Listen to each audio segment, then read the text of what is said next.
Bienvenidos a una nueva emisión de Sin Anestesia, un programa donde les contamos sin filtro las historias que están haciendo ruido en el país del Sagrado Corazón. Veamos algunos de nuestros temas. El pasado 26 de febrero, el representante a la Cámara, Ricardo Ferro, publicó una columna en el periódico El Espectador, proponiendo que los militares puedan votar nuevamente. ¿Hombres feministas? ¿Aliados feministas? Creo que deberíamos comenzar por definir qué es el feminismo para poder hablar con propiedad del tema. El personaje de esta Semana Internacional es la persona más querida por los migrantes, Donald Trump. La industria cinematográfica es reconocida por su prestigio, historia, inclusividad. ¿Inclusividad? And here are the all-male nominees. Bueno, tan inclusivos no pintan. Ahora todos queremos ser fitness, hacer ejercicio, comer sano, tomar agua, no comer empanadas y trotar todas las mañanas. Pero la realidad es que se ha creado una presión tan fuerte en los deportistas y estos han sido los más afectados. Según las últimas cifras de nuestro querido gobierno, la corrupción se está desapareciendo y los casos de falsos positivos están esclareciendo. Es por eso que debemos dar el voto a los militares. ¿Cierto, Daniela? No, Lady. Colombia no está preparada para que sus militares voten, porque imagínense, si fueron capaces de asesinar a inocentes por ganarse unos días libres, ¿por qué no lo volverían a hacer por esta misma razón? Veamos esta nota democrática. Ahora se le dio a algunos políticos por preocuparse por el voto de todos los ciudadanos. El pasado 26 de febrero, el representante a la Cámara, Ricardo Ferro, publicó una columna en el periódico El Espectador, proponiendo que los militares puedan votar nuevamente. Ya se imaginarán a qué partido pertenece el congresista. Lo que dice Ferro es que si se habla de paz y posconflicto, se puede hablar del voto en la fuerza pública y que estas condiciones no son las mismas al momento en que se vetó. Recordemos nuestras clases de historia. Por allá en 1932 se propuso que ningún miembro activo de las fuerzas militares pudiera votar. Y aquí algo importante, fueron los mismos mandos militares quienes lo pidieron y el entonces presidente Enrique Olaya Herrera aceptó. Pero, ¿cómo era Colombia hace poco menos de 90 años? A ver, estábamos en gran polarización, comenzando una profunda guerra bipartidista que se prolongaría por lo menos por 30 años más. Recién terminada la hegemonía conservadora, quienes estuvieron 40 años ininterrumpidos en la presidencia. Polarización, hegemonía de un sector político, ¿nada de eso ocurre ahora? Colombia es uno de los pocos países que prohíbe a sus fuerzas militares votar. En Latinoamérica hay 3 más: Guatemala, Honduras y Paraguay. Retomemos a Ferro. En su columna, el congresista cita como ejemplos de países que permiten el voto militar a Francia, Alemania y Estados Unidos. Una comparación un tanto absurda, ¿no? Porque Ferro no mencionó ejemplos más cercanos como Venezuela o Cuba. Ahora, Ferro habla de que estamos en un momento de posconflicto. Claro, cuando les sirve, los llaman así. Y que por eso los militares ya deberían tener este derecho. Pero no podemos ignorar el papel de las Fuerzas Armadas en los últimos 50 años de conflicto. Todavía hay investigaciones abiertas a altos mandos que actuaron como victimarios, más otros escándalos de abusos. Recordemos el caso de la Comunidad del Anillo y escándalos de corrupción por desviación de recursos, como la adjudicación de contratos ilegales por 3.296 millones de pesos. Son varios los miembros de las Fuerzas Armadas involucradas en estas investigaciones. Y ahora algunos ejemplos. Nuestro general glorioso con 4 soles, Nicasio Martínez, quien estuvo al mando de la 10ª Brigada cuando se cometieron 23 ejecuciones. El respetado general Navarrete Jadet, investigado por 19 muertes durante su comando a la 8ª Brigada. Y por si fuera poco, Martínez y Navarrete generaron cheques por 1 y 2 millones de pesos a informantes que les avisaban dónde se encontraba la guerrilla. Y qué casualidad que también eran inocentes con camuflado y botas izquierdas. Y el más reciente, la censura que ejercieron los militares. Primero, borrando el mural que se preguntaba por la responsabilidad de las ejecuciones extrajudiciales o falsos positivos. Y después, interponiendo una tutela para prohibir su publicación en redes sociales. Y todavía no se nos olvida el asesinato del desmovilizado de las FARC, Dimar Torres, en manos de militares. Ferro asegura que el que las Fuerzas Armadas voten no significa que habrá proselitismo dentro de la institución y dice que superiores no podrán sugerir a sus subalternos cómo votar. Pero con miles de casos de falsos positivos es difícil creer que esto se pueda controlar, porque si algunos militares asesinan a inocentes por un par de días libres, ¿no tacharían una cara en un tarjetón para recibir lo mismo? Y la gota que rebasó la copa. En medio del escándalo de compra de votos en la campaña de segunda vuelta del presidente Duque, el comando del ejército aseguró que José Guillermo Hernández, conocido como Ñeñe Hernández, viajó en una aeronave del ejército hace un año, porque pobrecito el pobre ganadero y empresario necesitaba un aventón para llegar a una reunión en la Cámara de Comercio de Valledupar. ¿Desde cuándo la Fuerza Aérea brinda sus servicios? El voto militar no es una discusión nueva. Ya en los últimos años, varios congresistas y periodistas han tratado de dar ese debate, pero no prospera, porque basta con pensar en todo lo que hemos mencionado para saber que en una Colombia sin garantías democráticas, sin resolución de todo el conflicto interno, todavía no es el momento. Y volviendo a cultura, hombres feministas, ahora estas mujeres inmorales nos quieren imponer su secta, el colmo, Julián. Ay, Lady, no les tintemos de inmorales y más bien porque no escuchamos los argumentos de estas personas a ver por qué es importante que los hombres hagan parte del feminismo, ¿no le parece? Bueno, veamos qué tienen para decir. ¿Hombres feministas? ¿Aliados feministas? Creo que deberíamos comenzar por definir qué es el feminismo para poder hablar con propiedad del tema. En primer lugar, podemos verlo como una manera de vivir, de experienciar la vida, como lo dice Simone de Beauvoir en su texto El segundo sexo. Pero también lo podríamos entender como una manera de luchar contra la opresión, la diferenciación sexuada y las diferentes maneras de opresión en nuestra sociedad, tal como lo define Bell Hooks. Pero estas son definiciones totalmente académicas.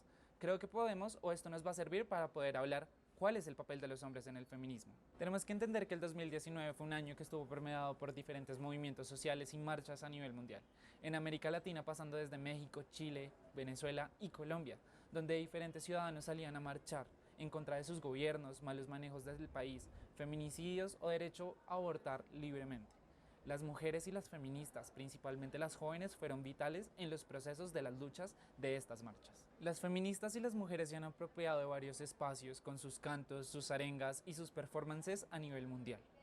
Pero también los hombres, por su parte, han sido criticados y vistos de mala manera al llamarse en sí feministas o aliados. ¿Son lobos vestidos de oveja? Algunos hombres sí utilizan estos espacios y los términos para transgredir y afectar las luchas por la equidad. Es por esto que muchas feministas se ven en contra de que los hombres se llamen a sí mismos aliados o feministas. Vamos a poner el ejemplo de las marchas. ¿Estos no son espacios y luchas también de ellos? Sí, esto es un espacio de todos, todas, todes, como queramos llamarle.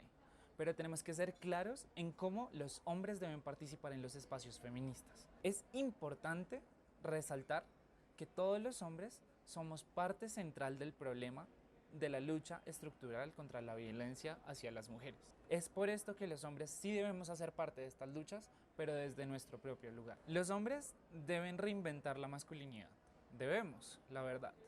El machismo no es lo mismo que la masculinidad y precisamente ahí es donde se centran las luchas feministas. Debemos de dejar de utilizar estos espacios para ejercer violencias y diferencias de género. Debemos dejar de ser indiferentes a los diferentes acosos que se pueden presentar en las calles, en nuestras aulas, en nuestras universidades, en nuestros propios espacios. Tampoco debemos permitir violaciones o violencias psicológicas, físicas, de ningún tipo, porque callar y silenciar también es ser machistas. Y debemos ser claros, el feminismo no busca poner a las mujeres encima de los hombres. Precisamente lo que busca es que todas estas desigualdades sociales desaparezcan. Y los hombres deben ser conscientes del lugar privilegiado que tienen en la sociedad, comenzar a deconstruir todos estos espacios. En el caso de las marchas por la legalización del aborto, los derechos de la mujer, la violencia ejercida por los hombres hacia las mujeres, en estos espacios los hombres deben hacerse hacia atrás, deben darle voz y el espacio a las mujeres que tomen el liderazgo de esto, porque es un problema de ellas, que las afecta a ellas. Pero nosotros también estamos involucrados y no tenemos que ser indiferentes a estas causas. Vamos a tomar como ejemplo el caso conocido del pasado 12 de febrero acá en Colombia, donde una mujer de 22 años en la ciudad de Popayán realizó un aborto a los 7 meses de embarazo. Aquí no vamos a hablar si apoyamos o no este caso, pero nosotros sí apoyamos el derecho al aborto libre, legal y gratuito. Si no queremos hablar del debate que se abrió del papel de los hombres en esta decisión. Esto no es solo un debate en Colombia, es un debate a nivel mundial. Pues, ¿qué debemos hacer los hombres? Nada, esto no es una decisión de nosotros. Este procedimiento de la interrupción voluntaria del embarazo fue realizado en Profamilia, donde la institución argumenta que este caso se ajusta a las 3 causales en las cuales es legal abortar en Colombia. En este caso, la salud de ella se veía afectada. Es increíble que su expareja, 1, estuvo en contra de su decisión y 2, en este momento está buscando la manera que ella vaya a la cárcel por homicidio culposo. ¿Tienen los hombres entonces poder de decisión en esto? No. Esto es decisión de ellas y es totalmente autonomía de las mujeres decidir si quieren abortar o no. El rol de los hombres no es criticar si una persona aborta o no, mucho menos pensar que nosotros como hombres podemos decidir sobre el cuerpo de una mujer y decidir si esa persona quiere tener un hijo o no. Más bien, el rol de nosotros debe ser visibilizar todas estas importancias de las luchas feministas en todos los espacios donde las mujeres no son bienvenidas y de construir esos mismos espacios. Respetar y apoyar si queremos estas luchas. Y más importante aún, no tomar el protagonismo en una lucha que no es de nosotros. Es una lucha de ellas. Entonces, hombres feministas, aliados feministas, más bien, dejemos de tratar de clasificarnos, etiquetarnos en algún lugar. ¿Por qué no nos ponemos a actuar, a reeducarnos y a buscar un cambio social? Con estas prometedoras historias nos vamos a un pequeño corte de comerciales.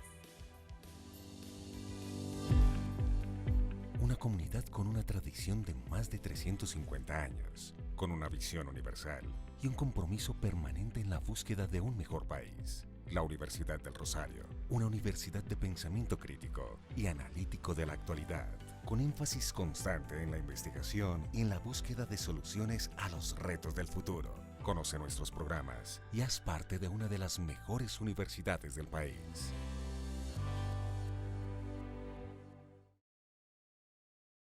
Gracias por volver con nosotros y ahora vamos con el ámbito internacional. Lamentablemente, los migrantes los están echando de Estados Unidos, el colmo. Sí, Lady, desde la semana pasada el presidente más querido por los migrantes, Donald Trump, dijo que solo quería tener la ciudadanía para los nacidos en Estados Unidos y que los migrantes se volvieran a su país problemático. Pues así debería ser, ¿no? Veamos la nota. El personaje de esta semana internacional es La persona más querida por los migrantes, Donald Trump. El Departamento de Justicia de Estados Unidos anunció esta semana que se abrió una sección dedicada a la desnaturalización, en un proceso en el que se revoca la ciudadanía de un migrante. Los motivos por los que se puede abrir el proceso van desde personas bajo sospecha de haber participado en crímenes de guerra, terrorismo, hasta aquellos con matrimonios fraudulentos o identidades falsas. Incluso si usted ha mentido para documentación de visa, le pueden abrir un proceso. Pero esto no es la primera vez que pasa en el país.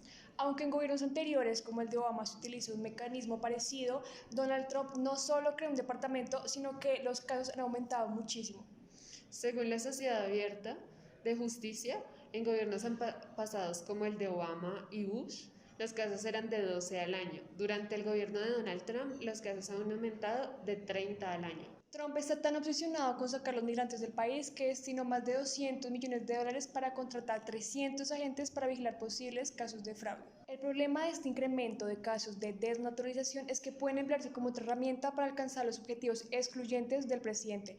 Shusterman, quien es ahora un abogado de inmigración privado, cree que encontrará personas con transgresiones menores y por eso se les quitará su ciudadanía. Tenemos que tener en cuenta que el proceso para obtener la ciudadanía estadounidense puede ser un proceso muy largo y muy costoso. Por ejemplo, cuando yo fui por mi visa, le toca a uno llenar un documento de casi 200 preguntas que están en inglés.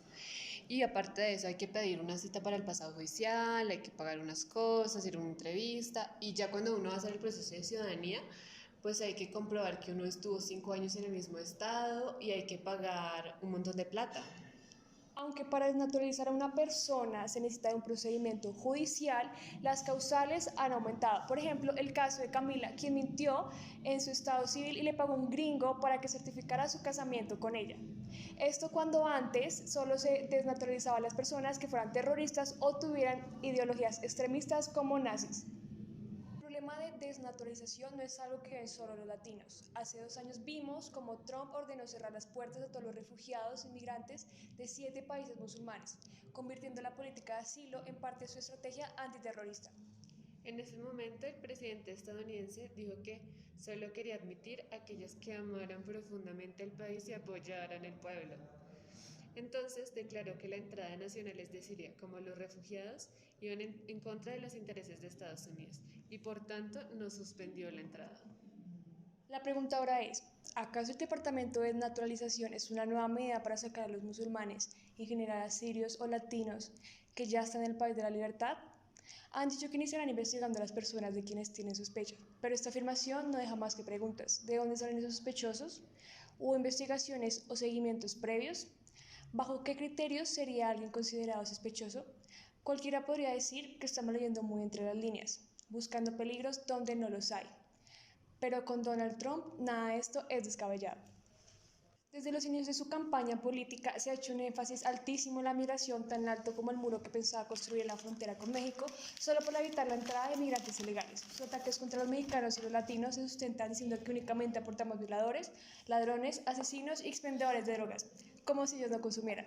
Los musulmanes, por su parte, se han visto afectadas por las reiteradas declaraciones del presidente al unificarlos a todos bajo la bandera del terrorismo. ¿Que no ha sido esto arbitrario? Claro que no, si solo sacó una mujer musulmana a una rueda de prensa solo por ver su yihad entre el público. Sensibles. Miles de familias se conforman de extranjeros, pero separar familias no ha sido un impedimento para Trump, que lo ha hecho más de una vez y en unas condiciones súper envidiables, Hotel 5 estrellas. Estados Unidos se autoconvenció de que sus bases económicas y su estilo de vida no sean en buena parte gracias a la migración que recibe. Ahora los migrantes se ven como un peligro, un atentado a las posibilidades económicas y de seguridad.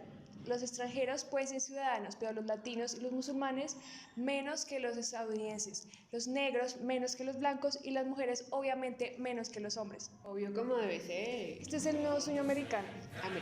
Americanísimo. Para los americanos de verdad. Y volvemos con el bendito feminismo. Las mujeres no se conforman con con ser actrices, sino también están pidiendo cargos en la industria cinematográfica. El colmo. Pues Lady, le cuento, las mujeres en la industria cinematográfica seguimos siendo relegadas a los cargos de cuidado. ¿Por qué cree que pasa esto? Veamos la nota. La industria cinematográfica es reconocida por su prestigio, historia, inclusividad. ¿Inclusividad? And here are the all-male nominees. Bueno, tan inclusivos no pintan. Ya hemos visto movimientos de mujeres que se quejan de la inequidad de género, como el Me Too, que denunció el acoso sexual en Hollywood y cuestionó el papel de la mujer en la industria. Uno pensaría, claro, ahora las mujeres pueden hablar y contar lo que les pasa en estos espacios. Incluso, según un estudio de Stephen Follows, investigador y productor en la industria, en 2018, 26 de cada 100 productores son mujeres. Todo parece viento en popa. Nuestra participación aumentó. Pero 5 años después del Me Too y aún no hay mujeres que obtengan reconocimiento por roles directivos. De las 92 ediciones de los premios Oscar, solo una vez ha ganado una mujer y solo 4 más han sido nominadas en la categoría de Mejor Director. Mejor Director, ¿lo ven? Incluso el nombre llama a los hombres. Pero esperen, no nos vayamos tan lejos. Este año los premios Oscar también lo volvieron a hacer. La directora de Little Woman, Greta Gerwig, quien fue nominada en el 2017 para Mejor Director y este año para Mejor Guión, fue excluida de la categoría de dirección a pesar de haber recibido grandes críticas por su película. Adivina, adivinador, ¿quiénes quedaron nominados? Parasite, Bong Joon-ho. Nice. I did it. Thank you so much. Congratulations to those men. Esperen. Pero no es que las mujeres no hayan hecho cintas en la historia. Por eso los invitamos a hacer una lista de 10 mujeres que sean reconocidas por dirigir filmes. Sofía Coppola, Catherine Bigelow, Greta Gerwig. Pero que no sean de la última década. Les apuesto que no conocen la historia que estoy a punto de contarles. ¿Recuerdan a los hermanos Lumière? Sí. Esos que son conocidos por inventar el cine con un aparato que servía como cámara y proyector. Todos conocemos esa historia. Pero seguramente no saben quién es Alice Guy Blaché. Ella fue la primera directora en la historia del cine. Hizo más de 1000 películas. La cuestión es que los hermanos Lumière crearon este aparato no para hacer cine, sino como parte de sus investigaciones. Pero Alice fue quien le vio el potencial a esta idea para hacer cintas cinematográficas, con tan solo 23 años. Esto no sale en los libros de historia, no sé. Acá aparece solo Kubrick, Spielberg, Hitchcock, Chaplin, Kubrick. ¿Y entonces dónde monda están las mujeres? Vestuario, maquillaje, peluquería, vestuario, maquillaje, peluquería. Según un estudio español de la Asociación de Mujeres Cineastas y de Medios Audiovisuales en 2018, en la sección de vestuario el 92% de los cargos son ocupados por mujeres, un 73% en maquillaje y peluquería y solo un 20% dirige cintas. No estamos subestimando estos puestos. Lo que este estudio demuestra es que existe la idea de que hay cargos que son para mujeres y otros para hombres. Pleno siglo XXI y todavía seguimos pensando que las mujeres están destinadas a las labores de cuidado y estética. A ver, si no se habla de las mujeres en la historia del cine, además, seguimos siendo relevadas a cargos de cuidado y tampoco somos reconocidas cuando logramos llegar a esos puestos de liderazgo, entonces vamos a necesitar otros 10 años para que una mujer gane un Oscar o suena de película, que pidamos un poco de equidad en la industria. ¿Y ahora qué? ¿Vamos a ver una peliculita hecha por un hombre o qué? Tan felices como las mujeres y los migrantes, nos vamos a un corte de comerciales. Como rector de la Universidad del Rosario quiero enviarles un saludo muy especial a todos los padres de familia. Pero además, felicitarlos, porque sus hijos, después de un proceso riguroso de selección, son nuevos miembros de la comunidad rosarista. Una comunidad rosarista que lleva 365 años formando jóvenes al servicio del país, formando líderes, pero además 365 años como protagonistas en toda la agenda nacional, regional, local, siempre con una visión internacional. Este 25 de mayo nos vamos a encontrar en la sede del emprendimiento y la innovación, porque juntos vamos a empezar a formar el proyecto de vida de cada uno de sus hijos. Así que muchas gracias y nos vemos muy pronto.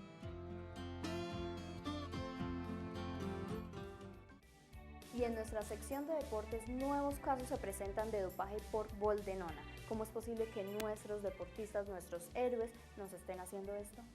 Bueno, en esta columna les contamos qué es lo que en realidad está pasando con los deportistas. ¿Se están dopando? ¿No se están dopando? Aquí les contamos más sobre sus rutinas. Veamos de quién es la culpa.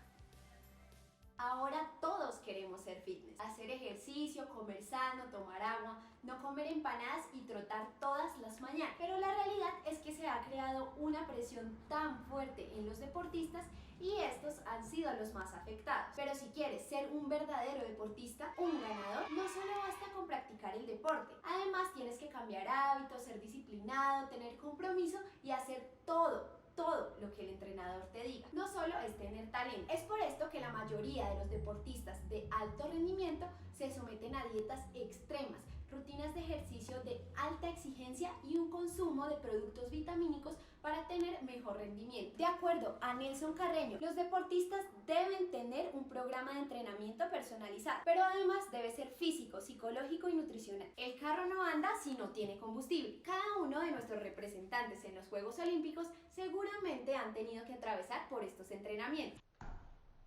Claro, todo se hace por el amor al deporte, por la pasión y por el amor al país. Pero en realidad, ¿esto justifica estas prácticas y rutinas deportivas? Por ejemplo, los deportistas de la NBA suelen comer más de 8 veces al día, entrenar más de 9 horas y además van al gimnasio. Eso mientras se adecuan a cambios físicos que ni ellos mismos creían posibles. Se sabe que los deportistas que nos representan entrenan en condiciones extremas. Por ejemplo, no pueden darse el lujo de comer salchichón con limón ni beber una gaseosa. Espera.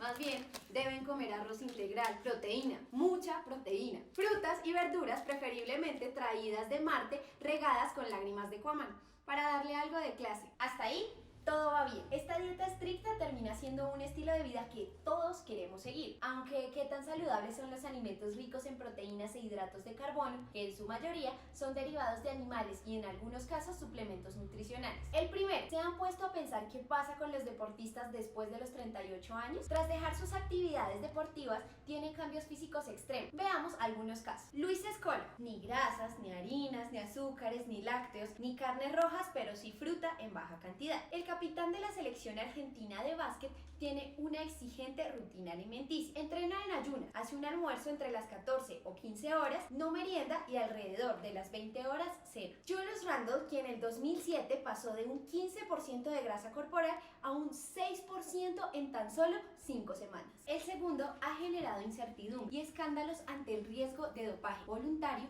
o involuntario. Depende de la moral de cada deportista. La dieta del atleta puede definir el éxito o el fracaso de su carrera, ya sea porque lo ayudó o no a ganar. Cada competencia de alto nivel, sin importar el deporte, tiene sus regulaciones de qué se considera o no se considera dopaje. Hablemos del problema en el que nos tiene la boldenona en Colombia. ¿Bol de qué? La boldenona es un esteroide derivado de la testosterona y normalmente es de uso veterinario. Los animales ganan peso más rápido y eficiente que de manera natural.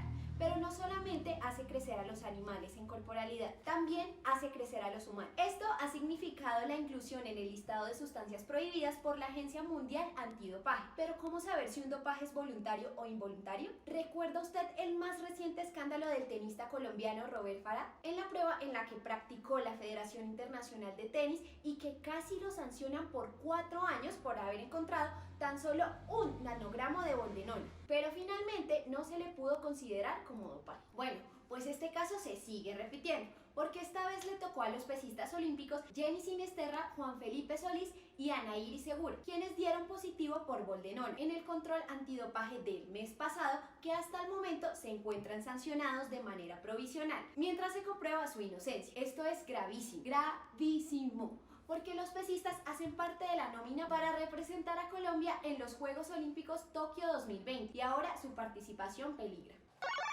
Nuestros deportistas, héroes de la patria, están aplicándose inyecciones de boldenona. No, ellos tienen una dieta muy estricta y comen muchísima proteína, colombiana, claro está. Y ahí es donde está el problema. Nuestros ganaderos están excediéndose un poquitico en las inyecciones. El problema de la presencia de la boldenona en la carne es cada vez más visible, pero Fedegan sigue sosteniendo que más del 95% de la carne que consumen los colombianos es a base de pasturas naturales. Pero si esto es así, entonces coincide que a los deportistas les salga el 0.5 de su carne con presencia de boldenona. El Comité Olímpico Colombiano asegura que 1 de cada 4 muestras en el país se encontraron residuos de este medicamento. ¡Qué embarrada! Preciso compraron la carne que no era. Ahora les toca ir a hacerle el reclamo al de la fama.